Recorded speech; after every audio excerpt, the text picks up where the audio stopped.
the next question, which I would have asked you, the three of you, is what are your coping strategies? And you have mentioned some to me coming from your area of, for your traits of being resilient.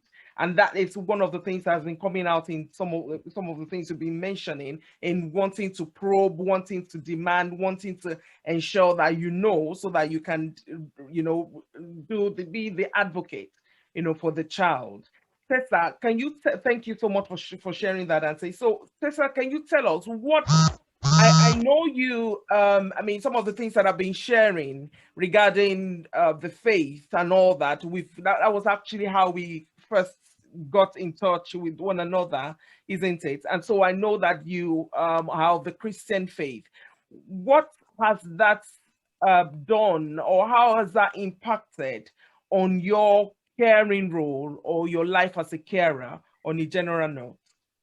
That it's my Christian faith as I want to keep going. Actually, we try to go to church every week. Okay. We're Catholics, and we brought all our kids up as Catholics. Richard, interestingly, is the only one who still comes to church with us because he doesn't have a choice. Because you can't really leave him at home. And he also really enjoys going to church. So we take him to our local church every single week. Sometimes the one in the next town as well, which is Trowbridge, but he doesn't appear to like the service in Trowbridge that much at the moment. So we're just going to one in this Catholic church in Melksham, but unfortunately for that you have to book. Because it's COVID, you have to book. Whereas with the one in Trowbridge, you don't. You just turn up. So we do try to go every week, and he really enjoys going to church. Richard made his first Holy Communion, and he understands all outside of it, even though he's severely autistic and non-verbal. He hasn't done his confirmation because I think that tends to be sort of a personal choice of the child, So I never sort of really looked in being confirmed, but he, but he's pretty much accepted as a member of our parish, in our parish as well, who's also autistic. And his mom is also very special. Yeah, okay then. Sorry, my husband's trying to pick it. 1 minute, I'll just be back in a second. That's okay. That's okay. So if I move on to Dee, you've mentioned about a very important thing that a very important factor. Yeah, I'm back. Sorry about that. My husband's got to get I went to get my eldest from work. Yeah, I'm back now. Oh, okay. Sorry, I'll come back to you, Dee. Yes. Sorry. So you were talking about the impact of how Richard has been part of your family has been part of your church community. That's right. He's seen as being a viable part of the church community. Okay. And there is another autistic child that goes to our church as well. But we haven't seen him much during COVID. Okay. But Richard really enjoys going to church, and he's pretty much accepted as being part of the community, which is really nice. And I think our family and the fact that we had this child who's severely autistic, it's probably taught the community quite a lot. I mean, we had this sort of incident where because at the moment we currently have to book to go to mass, and I sort of rung 1 week to book, and the person who was doing the booking said, "Can you arrive on time?" And you must be professional. You can't always arrive on time. So I then put my husband on the phone, who gave the person who did the bookings a telling off. And she's like sort of, oh yeah, okay. But then she said that she's supposed to be really nice, so to really nice to us, and you know, us, and so people have sort of learned a lot from having a special needs child in church, and Richard does enjoy it really well. I found what has also kept me going is doing is because Grace is saying I feel like being an advocate and stuff about doing a lot of online courses. Okay. So I sort of spend a lot of my evenings just following and just doing courses or via Facebook or via Zoom, so I can really arm myself with information, you know, for and about my child.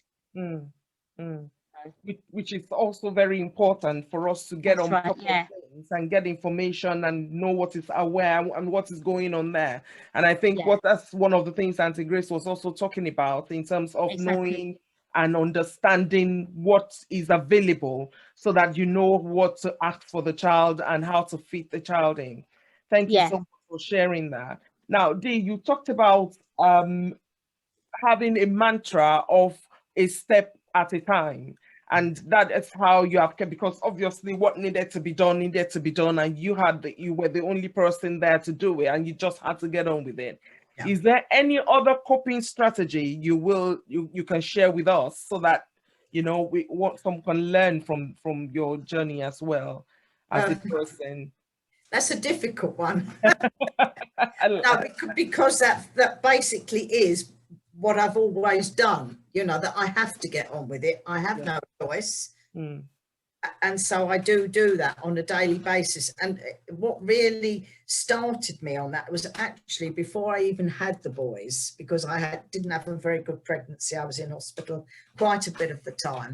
And I got chatting to an elderly lady on the ward, because it wasn't it was a general medical ward. And they used to send round the guy to do the hospital radio. And unbeknown to me, she'd actually sent out a request for me, because at that time it was, you know, going to lose the babies or whatever.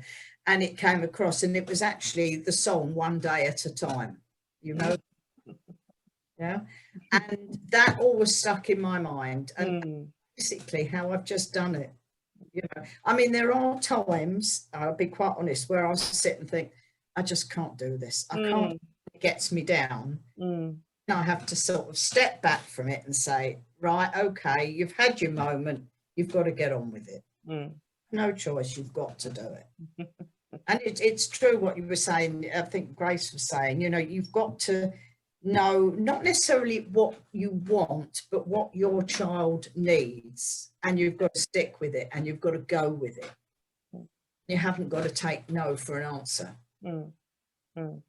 And that is so important. And in a case where, you know, like she was also saying that in a case where you probably don't, because I know that each and every one of us, we deal with issues and, you know, difficulties or challenges that we face differently.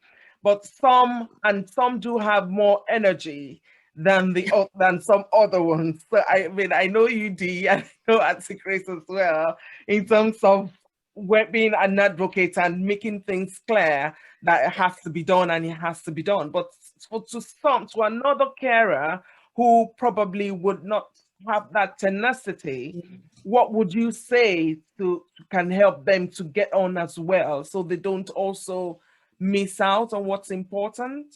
I think, again, Grace touched on it, where she said you need to get help from somebody that does know. So basically, I mean, I do have an advocate for Matthew, because when I was obviously dealing with the transition and the housing and everything, I had nobody to back me up. I was having to do it on my own. So I did get an advocate that could talk for Matthew, and she has helped him as well as, you know, me, mainly she was there to help him. And I think that would be, because I always think this, you know, if you've got parents that aren't able to do the fight, yes, what do they do? Where do you know? And it is a question of trying to tap into sort of people like Bromley Mencap and whatever, just to try and get that help. Because if you can't do it, you'll just flounder. They're not going to sort of step forward and say, we'll do it for you. They're waiting for you. Indeed. Yeah. Indeed. And I'm aware that, you know, part of our audience today, we have some who are joining us from Nigeria, and you know, in my own country, where you know, we can talk about some of the services available, we can talk about some of getting an advocate and all those kind of things. Back in Nigeria and in some other African countries, these are some of the things that are not even available as services, as support services. And it will be difficult to even, I mean, yes, we have some of the laws and the policies, but are they implemented? Is there anybody, do we even know who to talk to? Do we even know who to call in, or who to reach out to in the point of need? And from what I know, I would say that at times families, you know, can be a backup. I mean, it might be extended family, and or it might be, again, maybe a friend or a neighbor. But again, we have other issues which we're not probably going to go into now, which are so many other strata of the part of the problem. And you know, where you have things like stereotypes and stigmatizing much more ingrained in this system and in the society than probably it would be here, you know. And to Grace, you have some other outreaches in Nigeria. In just like 1 or 2 minutes, can you tell us how, where you don't have the kind of services and support that we have here, how can somebody in Nigeria, for example, get help? Yes. Okay. There is one there's one doctor here on the program. I don't let her talk.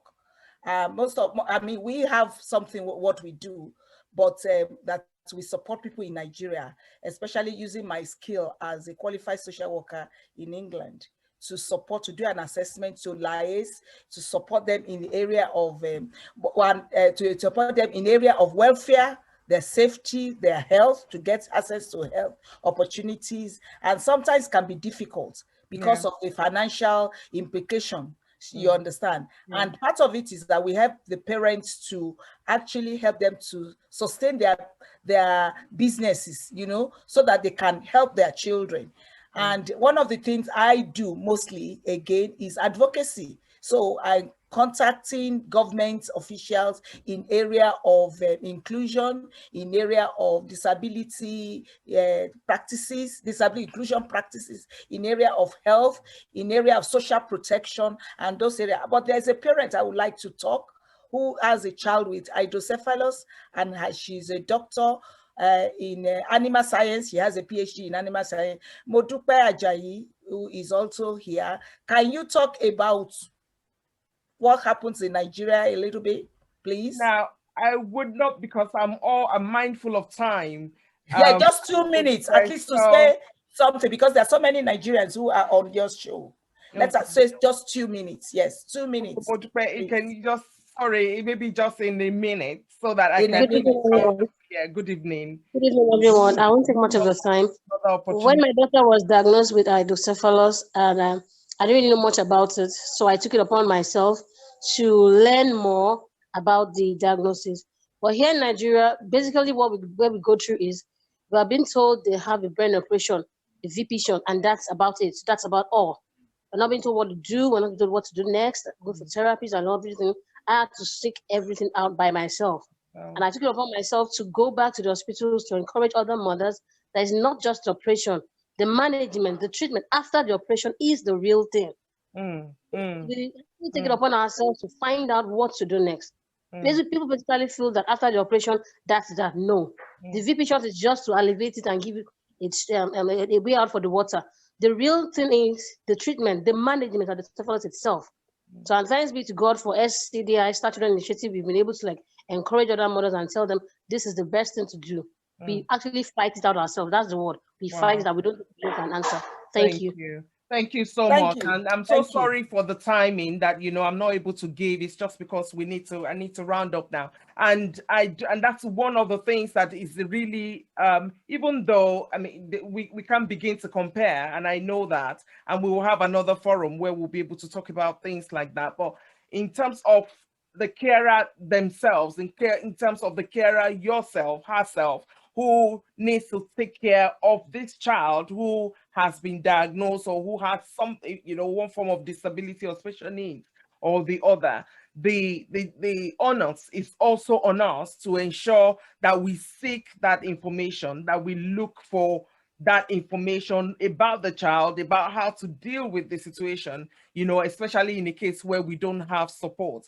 Now we're rounding up, and I just want us to briefly, I want to come back to each and every one of you, starting with Tessa. What will you say, based on your journey, just like in 1 or 2 sentences, what you can tell another carer who is on this journey to encourage them and to just cheer them on, like I love to say? One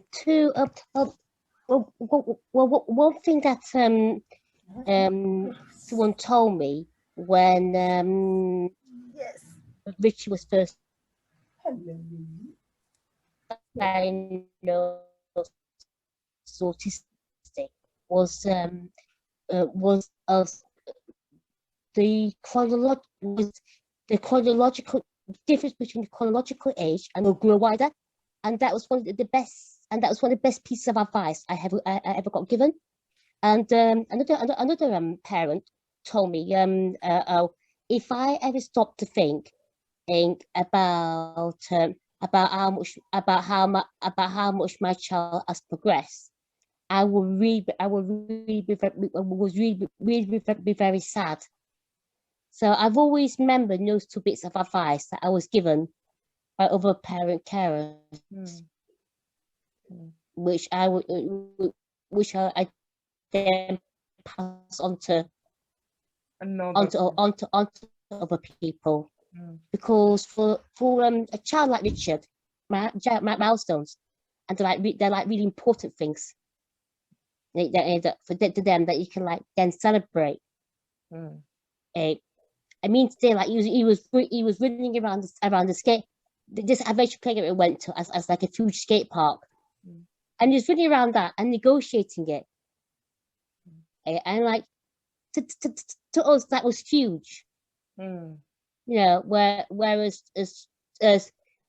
for a young, whereas in his 15, for younger child, it's been part of play,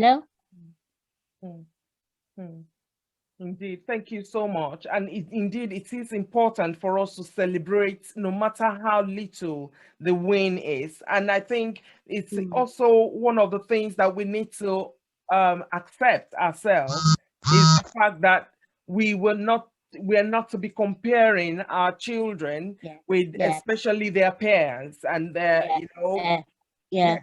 Quite an important quote as well, that I've heard several times from various people is, comparison is the thief of joy. Comparison is the thief. I think that's quite important to bear in mind. Very profound. Each of our children are individuals, and we need to treat them as such. And having special needs is just part of their personality. Thank you so much, Tessa. Thank you. That's so useful. Thank you. So, Dick, if I come to you, what can you say? 1 or 2 sentences to another carer. You have 35 years of experience. Sorry, I'm going back. Don't remind me.